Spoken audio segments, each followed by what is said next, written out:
You know, Kurt, it's interesting because Steve Bannon, the Michael Wolff book, it is fascinating. And one of the fascinating things is the extent to which Steve Bannon sort of gives himself credit for kind of creating Donald Trump, as if Donald Trump sort of sprang out of his own imagination. You now have Donald Trump in this recent Wall Street Journal interview saying he feels betrayed. I feel betrayed because you're not supposed to do that, meaning talk on the record, and asked if the split was permanent. He said, we'll see what happens.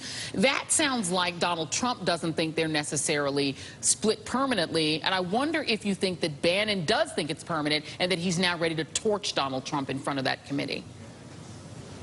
Boy, it's a very interesting yin and yang you have going on here. Donald Trump perhaps realizing that dancing on Steve Bannon's grave so publicly may not serve his interest if he's talking to investigators, talking to Russia. And you got to believe at some point, if he hasn't already, he'll be talking to Mueller for that investigation.